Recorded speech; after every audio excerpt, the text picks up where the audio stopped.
Hello and good morning everyone. आज के इस लेक्चर में हम रिलेटिविस्टिक्स क्वांटम मैकेनिक्स को ही कंटिन्यू रखेंगे और आज का हमारा जो टॉपिक है वो प्रॉपर्टी ऑफ ड्राक मैट्रिक्स के ऊपर रहने वाला है। और ये जो टॉपिक है वो एग्जाम पॉइंट ऑफ व्यू से बहुत ज़्यादा इंपॉर्टेंट है। ये काफ़ी टाइम एग्जाम में 4 या 6 मार्क्स के अंदर पूछ लिया जाता है। ठीक है, तो स्टार्ट करते हैं। स्टार्ट करने से पहले एक बात और बता देता हूँ, ये रिलेटिविस्टिक्स क्वांटम मैकेनिक्स का 4th लेक्चर है। इससे पहले वाले लेक्चर में हम रिलेटिविस्टिक्स क्वांटम मैकेनिक्स का इंट्रोडक्शन, उसके बाद में हमने फिर क्लीन जॉर्डन इक्वेशन के बारे में पढ़ा और वहाँ पे हमने क्लीन जॉर्डन इक्वेशन की जो कंटिन्यूटी इक्वेशन है वो सब हम पहले निकाल चुके थे। और क्लीन जॉर्डन की क्या क्या अचीवमेंट थी और क्या क्या उसकी फेलियर थी, मतलब कौन कौन सी बात को वो एक्सप्लेन करके नहीं बता पाई, वो सब हम पहले पढ़ चुके हैं। ठीक है, आज हम पढ़ेंगे प्रॉपर्टी ऑफ ड्राक मैट्रिक्स के बारे में। ठीक है, तो जो ड्राक मैट्रिक्स है वो कहाँ से आती है इसके ऊपर थोड़ा सा बात कर लेते हैं। तो ड्राक साहब ने एक हैमिल्टोनियन दिया, उस हैमिल्टोनियन की हेल्प से हमें क्या मिला, जो टाइम है और जो स्पेस है उसका अपने को फर्स्ट डेरिवेटिव मिल रहा था। पीछे हमने श्रोडिंगर वेव इक्वेशन में देखा था कि वहाँ पे अपने पास जो टाइम है, टाइम का फर्स्ट डेरिवेटिव था, पर जो अपने पास स्पेस है, जो अपने पास स्पेस के जो कोऑर्डिनेट थे उसका सेकंड डेरिवेटिव था, तो वो लॉरेंज इनवेरिएंट की कंडीशन को सेटिस्फाई नहीं कर रही थी। तो यहाँ पे ड्राक साहब ने एक ऐसा हैमिल्टोनियन दिया जिसकी हेल्प से हम जो टाइम का कोऑर्डिनेट और जो स्पेस का कोऑर्डिनेट है, इन दोनों का अपने को फर्स्ट डेरिवेटिव मिले। ठीक है, और जो वो हैमिल्टोनियन क्या दिया ड्राक साहब ने, हैमिल्टोनियन था अपने पास H = C अल्फा पी और प्लस बीटा, ये बीटा है यहाँ पे, एक यहाँ पे लिख देता हूँ, H = C alpha P plus beta MC²। ठीक है, ड्राक साहब ने ये हैमिल्टोनियन दिया और इस हैमिल्टोनियन की हेल्प से जो स्पेस और टाइम का जो कोऑर्डिनेट है उसका अपने को फर्स्ट डेरिवेटिव मिल रहा था। ठीक है, अब एक प्रॉब्लम, हाँ एक क्वेश्चन ये भी है कि जब ऑलरेडी अपने पास क्लीन जॉर्डन इक्वेशन थी तो अपने को ड्राक इक्वेशन है उसकी ज़रूरत क्यों पड़ी और ये सब पढ़ने की ज़रूरत क्यों पड़ी। तो इसका आंसर ये है, जो क्लीन जॉर्डन इक्वेशन है वो ओनली स्पिन जीरो पार्टिकल के लिए ही थी, स्पिन जीरो पार्टिकल के लिए एग्जिस्ट कर रही थी। अगर मैं बात करूँ हाफ स्पिन पार्टिकल के लिए, इलेक्ट्रॉन के लिए या फर्मियन के लिए, तो फर्मियन को एक्सप्लेन करने के लिए जब फर्मियन पार्टिकल का रिलेटिविस्टिक्स, मतलब जब कोई फर्मियन पार्टिकल लाइट की स्पीड से अप्रोच कर रहा था या फिर रिलेटिविस्टिक्स फर्मियंस को एक्सप्लेन करने के लिए अपने पास कोई भी इक्वेशन नहीं थी, तो फिर उसको एक्सप्लेन करने के लिए ड्राक साहब ने ये इक्वेशन दी। ठीक है, तो अब यहाँ पे ये अपने पास जो अल्फ़ा है ये और ये जो बीटा है, अल्फ़ा और बीटा यहाँ पे मैट्रिक्स हैं। ठीक है, अब इसको अगर थोड़ा सा सिंप्लीफाई फॉर्म में करके लिखना चाहूँ तो मैं इसको कैसे लिख सकता हूँ, ये H = और ये जो C है वो क्या है, स्पीड ऑफ लाइट को रिप्रेजेंट करता है, ये कांस्टेंट है, बाहर निकाल लिया। अब ये जो अल्फ़ा है, अल्फ़ा के भी अपने पास 3 कोऑर्डिनेट होंगे, alpha x, alpha y, alpha z। और ये जो P है मोमेंटम के भी अपने पास 3 कोऑर्डिनेट होंगे, Px, Py और Pz। तो इसको हम किस टाइप से लिख सकते हैं, इसको हम लिख सकते हैं alpha x Px plus alpha y Py plus alpha z Pz। ठीक है, और फिर प्लस बीटा MC²। और यहाँ पे ये जो अल्फ़ा है, अल्फ़ा एंड बीटा, ये क्या है अपने पास 4x4 की क्या है, स्पिन्योर मैट्रिक्स। ठीक है, अब अपने को करना क्या है, यहाँ पे अपने के ये जो अल्फ़ा और बीटा जो मैट्रिक्स है इनकी प्रॉपर्टी देखनी, इनकी प्रॉपर्टी क्या क्या होंगी। और साथ में एक मैट्रिक्स और आएगी जिसको हम गामा मैट्रिक्स बोलेंगे। अगर मैं अल्फ़ा और बीटा मैट्रिक्स की अगर मल्टीप्लाई कर देता हूँ या दोनों को एक साथ लेके चलता हूँ तो अपने पास क्या आ जाएगी, गामा मैट्रिक्स आ जाएगी। ठीक है, और ये 4 डायमेंशन के अंदर होती है। ठीक है, और जैसे ही हम इसके बारे में पढ़ेंगे तो और ज़्यादा डीपली स्टडी करेंगे। ठीक, तो सबसे पहले अपने पास ये जो अल्फ़ा और बीटा है इनकी प्रॉपर्टी देख लेते हैं, क्या क्या प्रॉपर्टी होती है। अब प्रॉपर्टी देखने से पहले अपने पास यहाँ पे क्या आया है, यहाँ पे आया है अपने पास ये जो अल्फ़ा x आया है, अल्फ़ा x, ये अल्फ़ा x की मैट्रिक्स क्या होगी, ये जो अल्फ़ा y है इसकी मैट्रिक्स क्या होगी, और अल्फ़ा z है इसकी मैट्रिक्स क्या होगी। और इसको इन जनरल हम कैसे लिख सकते हैं, इन जनरल हमने इसको अल्फ़ा I लिख दिया। और बीटा की मैट्रिक्स क्या होगी ये अब हम देख लेते हैं। तो जो अल्फ़ा x है, अल्फ़ा x की मैट्रिक्स क्या हो जाएगी अपने पास, ये आ जाएगी 0 सिग्मा x 0, ये अल्फ़ा x की मैट्रिक्स हो जाएगी। अगर मैं अल्फ़ा y की मैट्रिक्स की बात करूँ तो ये आ जाएगी 0 सिग्मा y 0, ये आ जाएगी अपने पास अल्फ़ा y की मैट्रिक्स। और अगर मैं अल्फ़ा z की बात करूँ तो ये क्या आ जाएगा, 0 सिग्मा z 0, ये किसकी मैट्रिक्स है अपने पास, अल्फ़ा z की। ठीक है, अगर मैं अब इन तीनों मैट्रिक्स को इन जनरल लिखना चाहूँ, एक ही मैट्रिक्स से रिप्रेजेंट करके बताना चाहूँ तो कैसे लिख सकता हूँ मैं इसको लिख सकता हूँ मैं 0 सिग्मा i जीरो। ठीक है, आई की वैल्यू क्या है यहाँ पे एक्स वाई और जेड। एक्स की वैल्यू रखूंगा तो अल्फा एक्स आ जाएगा, वाई की रखूंगा तो अल्फा वाई आ जाएगा, जेड की रखूंगा तो अल्फा जेड आ जाएगा। ठीक है, अब अपने पास ये जो बीटा मैट्रिक्स है, बीटा मैट्रिक्स की क्या क्या वैल्यू होंगी इसको भी हम लिख देते हैं। बीटा मैट्रिक्स की बीटा जो मैट्रिक्स होगी वो होगी I for identity matrix, zero zero और माइनस आई। ठीक है, इस टाइप से ये कुछ मैट्रिक्स होंगी। और यहाँ पे ये जो हमने सिग्मा एक्स, सिग्मा वाई और सिग्मा जेड जो हमने लिया है, ये क्या होगा अपने पास, ये हम यहाँ पे लिख देते हैं since sigma X, sigma Y, sorry not since way here, sigma Z are Pauli matrix, Pauli matrix, Pauli spin matrix, sorry spin matrix,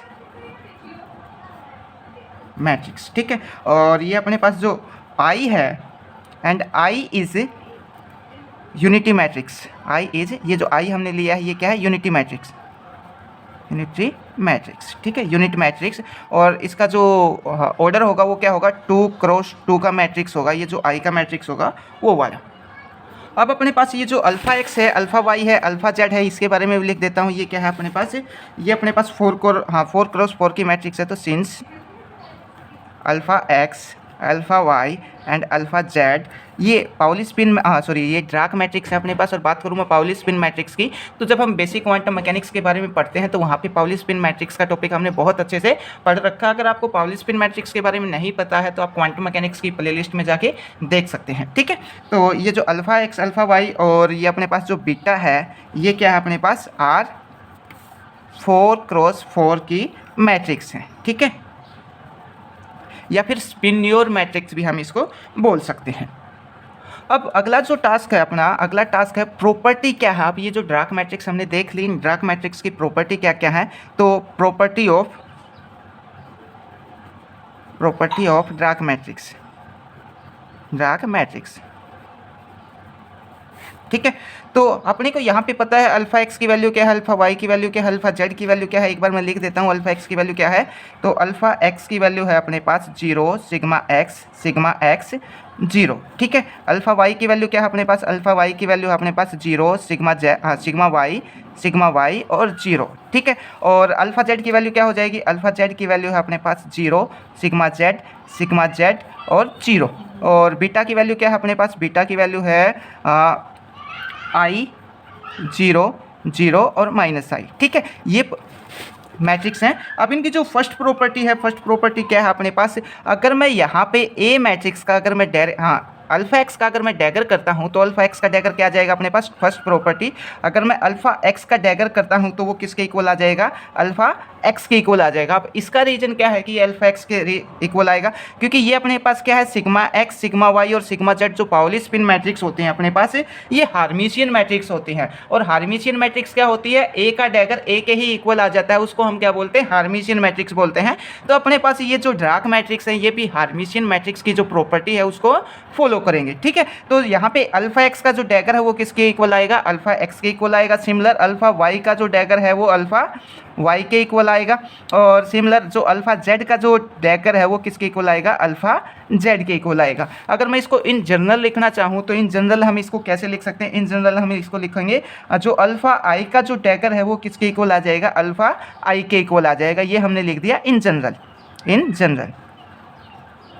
ठीक है, और सिमिलर अगर मैं बीटा मैट्रिक्स की बात करूँ तो अल्फ़ा की तो बात कर ली, अगर बीटा की बात करूँ तो बीटा का भी जो डैगर है वो किसके इक्वल आएगा, बीटा के इक्वल आएगा। ये भी हार्मिशियन की प्रॉपर्टी को फॉलो करेगा। ठीक है, ये तो थी अपने पास फर्स्ट प्रॉपर्टी। सेकंड प्रॉपर्टी की बात करूँ तो सेकंड प्रॉपर्टी है ट्रेस के ऊपर। अब ट्रेस क्या होता है इसके ऊपर थोड़ा बात कर लेते हैं। तो यहाँ पे लिखते हैं ट्रेस क्या होता है, ट्रेस होता है अपने पास सम ऑफ डायगोनल एलिमेंट। किसी भी मैट्रिक्स के जो डायगोनल एलिमेंट है अगर मैं उसका सम कर दूँ तो उसको हम क्या बोलते हैं, ट्रेस बोलते हैं। तो यहाँ पे हम लिखेंगे sum of diagonal matrix, diagonal element not matrix, ठीक है। अगर अब मैं यहाँ पे अल्फ़ा एक्स के डायगोनल एलिमेंट का अगर सम देखो तो कितना है, यहाँ पे 0 + 0 0 आएगा। अल्फ़ा वाई का कितना आएगा, 0 + 0 0। यहाँ पे भी क्या आएगा, 0 आएगा। पर यहाँ पे बीटा में ये जो सम है वो भी क्या आएगा, 0 आएगा। आइडेंटिटी मैट्रिक्स है, इसका भी क्या जाएगा, 0। या फिर ये माइनस का ही है, ये सॉरी ये प्लस का ही है, ये माइनस का ही, एक दूसरे का इफेक्ट क्या कर देगा, कैंसिल कर देगा। तो यहाँ पे मैं लिखूँगा जो ट्रेस है, ट्रेस ऑफ अल्फ़ा एक्स कितना आ जाएगा अपने पास, 0। Similar trace of alpha Y भी 0 मिलेगा, ट्रेस ऑफ अल्फ़ा जेड भी अपने को 0 मिलेगा। अगर जनरल लिखता हूँ तो इन जनरल कैसे लिख सकता हूँ, ट्रेस ऑफ अल्फ़ा आई = 0 और सिमिलर ट्रेस ऑफ बीटा = 0। ये अपने पास सेकेंड प्रॉपर्टी है। अब जो थर्ड प्रॉपर्टी है ये बहुत ज़्यादा इंपॉर्टेंट है, इसके ऊपर डायरेक्टली एग्जाम में कोई क्वेश्चन भी मिल जाता है अपने को 4 मार्क्स के अंदर। अब थर्ड प्रॉपर्टी क्या है, एक बार मैं लिख देता हूँ, फिर मैं उसको प्रूव करके भी बता देता हूँ। तो थर्ड प्रॉपर्टी है अपने पास डिराक मैट्रिक्स जो है अपने पास, Dirac matrix alpha X, alpha Y और जो अल्फ़ा जेड है and beta anti commute in pair. ठीक है। अब यहाँ पे हमने एक वर्ड यूज किया है एंटी कोम्यूट। आई होप आपको पता होगा कोम्यूट का मतलब क्या होता है। जैसे मेरे पास दो मैट्रिक्स हैं ए और बी, मेरे पास ये जो दो है, हाँ ए और बी है, अगर इसका मैं कोम्यूटेशन रिलेशन निकालूं तो क्या आएगा, ये आएगा ए बी माइनस बी ए, ये होता है कोम्यूट। अगर एंटी कोम्यूट बोलता है तो क्या लिखूंगा, ए बी प्लस बी ए। ठीक है, ये क्या हो जाएगा, एंटी कोम्यूट हो जाएगा। अब ये कह रहा है अगर मेरे पास डिराक मैट्रिक्स पेयर के अंदर है, पेयर का मतलब क्या है, मैं अल्फ़ा एक्स और अल्फ़ा वाई की मल्टीप्लिकेशन करके अगर लिखूं, जैसे मैं यहाँ पे बता देता हूँ आपको, जैसे मैंने लिखा अल्फ़ा एक्स अल्फ़ा वाई। ठीक है, अगर मैं इनका कोम्यूटेशन रिलेशन यहाँ पे निकालूँ तो क्या आएगा अपने पास, ये आ जाएगा alpha X alpha Y plus alpha Y alpha X. ठीक है, ये क्या है, इनका एंटी कोम्यूटेशन रिलेशन है। अब अपने को ये यहाँ पे प्रूफ भी करके बताना है कि ये एंटी कोम्यूट होंगे या फिर नहीं होंगे। तो इसको प्रूफ भी कर देते हैं। अपने पास अल्फ़ा एक्स की वैल्यू है, अल्फ़ा वाई की वैल्यू है, दोनों का क्या करते हैं, ये रिलेशन निकालते हैं। तो यहाँ पे अल्फ़ा एक्स की वैल्यू रखेंगे, यहाँ पे अल्फ़ा वाई की वैल्यू रखेंगे, दोनों की मल्टीप्लाई करवाएंगे, फिर अल्फ़ा वाई की अल्फ़ा एक्स के साथ मल्टीप्लाई करवाएंगे। मल्टीप्लाई करवाने के बाद अपने पास रिजल्ट आ जाएगा। तो मैं इसको सोल्व करके भी बता देता हूँ, अपने पास सोल्व करने के बाद क्या आएगा। तो यहाँ पे अपने पास जो रिलेशन था वो क्या था, ये था अल्फ़ा एक्स अल्फ़ा वाई। ठीक है, और इनका कोम्यूटेशन रिलेशन क्या आया था अपने पास, anti commutation relation alpha X alpha Y plus alpha Y alpha X. ठीक है, ये आया था। अल्फ़ा एक्स की वैल्यू रखते हैं अपने पास। अल्फ़ा एक्स की वैल्यू क्या है, अल्फ़ा एक्स की वैल्यू है अपने पास 0 सिग्मा एक्स 0। ठीक है, और अल्फ़ा वाई की जो वैल्यू है वो क्या है अपने पास, अल्फ़ा वाई की वैल्यू है अपने पास 0 सिग्मा वाई 0। ठीक है, तो अब सबसे पहले यहाँ पे अल्फ़ा एक्स की वैल्यू रखता हूँ मैं। तो अल्फ़ा एक्स की वैल्यू क्या है, 0 सिग्मा एक्स 0। ठीक है, ये अल्फ़ा एक्स की वैल्यू रख दी। इंटू में क्या है, अल्फ़ा वाई की वैल्यू ये रख देता हूँ 0 सिग्मा वाई 0। ठीक है, बीच में प्लस का साइन अल्फ़ा वाई की वैल्यू रख देते हैं, तो ये आ जाएगा 0 सिग्मा वाई एंड 0। ठीक है, और इंटू में अल्फ़ा एक्स 0 सिग्मा एक्स 0। ठीक है, अब हम इनकी मल्टीप्लाई करवाएंगे तो आई होप आपको मल्टीप्लाई करनी आती होगी। ठीक है, तो ये क्या आ जाएगा, यहाँ पे ये आ जाएगा सिग्मा एक्स और ये आ जाएगा सिग्मा वाई, और ये वाली जो वो है टर्म है एलिमेंट है वो 0 आएगा, ये भी 0 आएगा, ये आ जाएगा अपने पास sigma X sigma Y.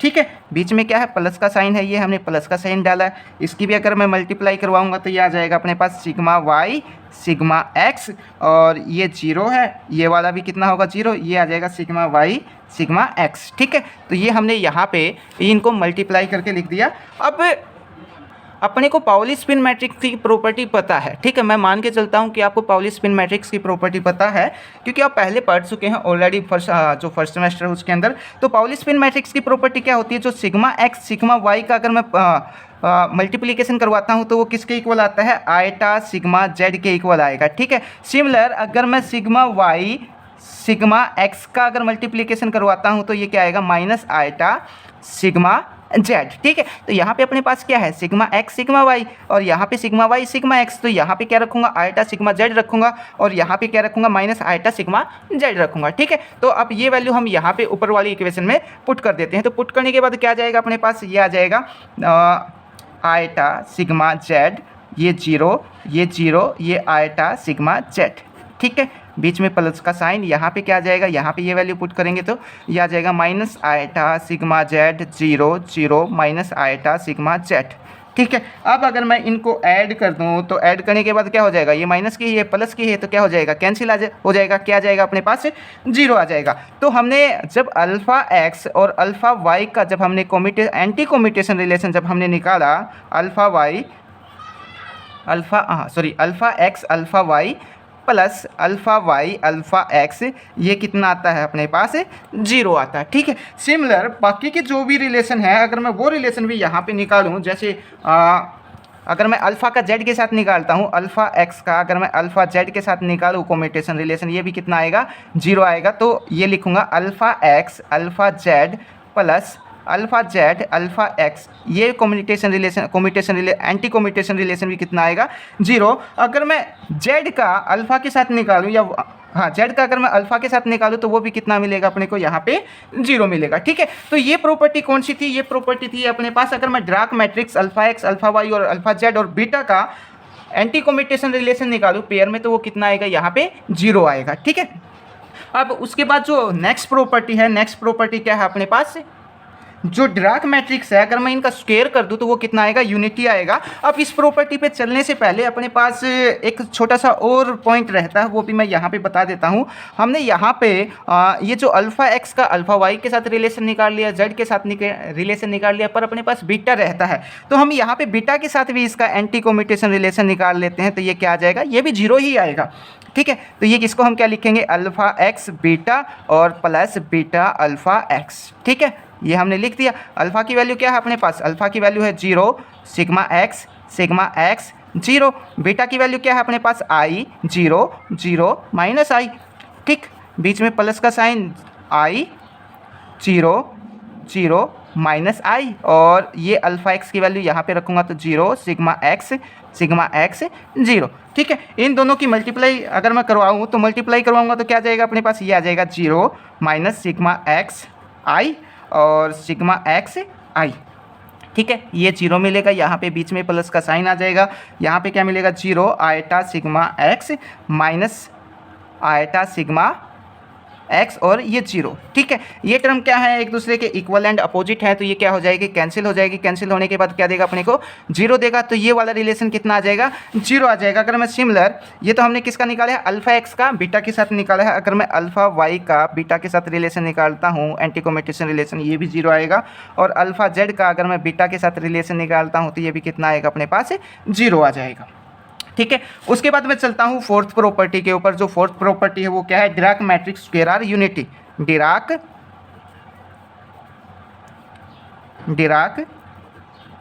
Matrix square are unity, ठीक है। अब डार्क मैट्रिक्स का स्क्वायर, डार्क मैट्रिक्स कौन सी है अपने पास, अल्फ़ा एक्स है अल्फ़ा वाई है अल्फ़ा जेड है। अगर मैं एक का करके बता देता हूँ, जैसे जो अल्फ़ा एक्स है, ठीक है, इसका स्क्वायर करके बता देता हूँ। तो अल्फ़ा एक्स का स्क्वायर हमने ये लिखा। अब अल्फ़ा एक्स का स्क्वायर को हम क्या लिख सकते हैं, alpha x into alpha x लिख सकते हैं। तो अल्फ़ा एक्स की वैल्यू क्या है, 0 सिग्मा एक्स 0 सिग्मा एक्स, ठीक है, और इंटू 0 अल्फ़ा एक्स की फिर से वैल्यू रखते हैं हम यहाँ पे, तो ये आ जाएगा 0 सिग्मा एक्स 0, ठीक है। इनकी मल्टीप्लाई करवाते हैं तो क्या आ जाएगा अपने पास, ये आ जाएगा सिग्मा एक्स का स्क्वायर 0 सिग्मा एक्स का स्क्वायर, ठीक है। और सिग्मा एक्स का स्क्वायर पाउली स्पिन मैट्रिक्स का अगर मैं स्क्वायर करता हूँ तो वो कितना आता है अपने पास, 1 आता है। तो ये अपने पास क्या आ जाएगा, ये आ जाएगा 1 0 0 1, ठीक है। तो यहाँ से अपने को पता लग जाएगा जो अपने पास डार्क मैट्रिक्स है, अगर मैं इसका स्क्वायर करता हूँ तो कितना आएगा, 1 आएगा। सिमिलर मैं यहाँ पे लिख सकता हूँ जो अल्फ़ा वाई का स्क्वायर है ये भी कितना आएगा अपने पास, आइडेंटिटी मैट्रिक्स आएगा। अल्फ़ा जेड का जो स्क्वायर है ये भी कितना आएगा अपने पास, आइडेंटिटी मैट्रिक्स आएगा। अब ये तो थी अपने पास अल्फ़ा और बीटा की प्रॉपर्टी। अब मैं बात करता हूँ अपने पास जो गामा मैट्रिक्स है, गामा मैट्रिक्स क्या होती है, इसकी प्रॉपर्टी क्या होती है। तो सबसे पहले मैं यहाँ पे हेडलाइन डालता हूँ, property of gamma matrix, property of gamma matrix, gamma matrix, ठीक है। तो गामा क्या हो जाएगा अपने पास, गामा मैट्रिक्स हो जाएगी अगर बीटा और अल्फ़ा, अल्फ़ा को इन जनरल हमने क्या लिखा था, आई लिखा था, तो आई लिख सकते हैं, ठीक है। या हाँ ठीक है, हम ये लिख देंगे। अगर दूसरी फॉर्म में लिखना चाहें तो beta alpha X plus alpha Y plus alpha Z, ठीक है, इस टाइप से भी लिख सकते हैं, पर ये ज़्यादा अच्छा रहेगा इन जनरल। अगर मैं बीटा और अल्फ़ा को एक साथ लेके आता हूँ तो उसको हम क्या बोल देंगे, गामा बोल देंगे, ठीक है। हम यहाँ पे क्या कोशिश कर रहे हैं, हम यहाँ पे कोशिश कर रहे हैं कि, और यहाँ पे ये जो आई की वैल्यू हो, आई की वैल्यू कितना हो जाएगी 1 2 3 या फिर एक्स वाई जेड हो जाएगी। हम यहाँ पे कोशिश कर रहे हैं जो अल्फ़ा और बीटा है इनको हम आपस में कंबाइन करके 4 कंपोनेंट बना ले, जिसको हम क्या बोल रहे हैं यहाँ पे, गामा मैट्रिक्स बोल रहे हैं। अब हमने यहाँ पे क्या किया, अपने पास जो अल्फ़ा और जो बीटा है इनको मल्टीप्लाई करके हमने 3 कंपोनेंट तो बना लिए, ठीक है, पर अपने को क्या चाहिए, 4 कंपोनेंट चाहिए। तो 4th कंपोनेंट हम यहाँ पे क्या लेंगे, गामा नोट लेंगे। और यहाँ पे क्या है, अल्फ़ा एक्स या फिर अल्फ़ा आई और बीटा को हमने मल्टीप्लाई जब किया तो 3 कंपोनेंट बन गए। वहाँ पे अपने पास क्या आता है, सिग्मा एक्स आता है, सिग्मा वाई आता है, सिग्मा जेड आता है, 3 कंपोनेंट तो ये है अपने पास, ठीक है। 4th कंपोनेंट हमने यहाँ पे क्या ले लिया, गामा नोट ले लिया। ऐसे करके हम 4 कंपोनेंट यहाँ पे बना सकते हैं, ठीक है। अब अगर मैं यहाँ पे इसकी फर्स्ट प्रॉपर्टी देखूँ तो यहाँ पे भी जो ट्रेस है, ट्रेस ऑफ गामा, ये कितना आ जाएगा अपने पास, ट्रेस ऑफ गामा कितना आएगा, 0 आएगा। सिमिलर अगर मैं दूसरी प्रॉपर्टी देखता हूँ, दूसरी प्रॉपर्टी जो हम आगे बहुत ज़्यादा यूज करने वाले हैं, अगली जो प्रॉपर्टी है वो ये हो जाएगी अपने पास, ये है गामा नोट का स्क्वायर और प्लस गामा नोट का स्क्वायर। और इसको हम क्या लिख सकते हैं, इसको हम लिख सकते हैं gamma note into gamma note plus gamma note into gamma note, ठीक है। और इनको अगर मैं सिंपल फॉर्म में लिखना चाहूँ तो मैं क्या लिख सकता हूँ, यहाँ पे आ जाएगा अपने पास। और ये जो मैट्रिक्स है इसकी वैल्यू क्या होगी, गामा नोट का स्क्वायर, और गामा नोट का स्क्वायर जो है इसकी वैल्यू क्या होती है अपने पास, आइडेंटिटी मैट्रिक्स होती है। तो मैं इसको क्या लिख सकता हूँ, gamma note plus gamma note, इसको हम क्या लिख सकते हैं, इसको हम लिख सकते हैं 2i, ठीक है। और इसको अगर हम जनरल में इन जनरल लिखना चाहें तो मैं क्या लिख सकता हूँ, इसको ये आ जाएगा gamma new plus gamma new, इसको हम क्या लिखेंगे 2g न्यू और साथ में आइडेंटिटी मैट्रिक्स। इसको हम क्या बोलते हैं यहाँ पे, क्लिफर्ड अलजेब्रा बोलते हैं। और इसका हम आगे जैसे जैसे हम आगे चलेंगे हम इसका बहुत ज़्यादा यूज करने वाले हैं, ठीक है। तो ये कुछ प्रॉपर्टी है जो आपको यहाँ पे याद रखनी है, और ये डायरेक्ट एग्जाम में 4 या 6 मार्क्स के अंदर पूछ लिया जाता है। Thank you.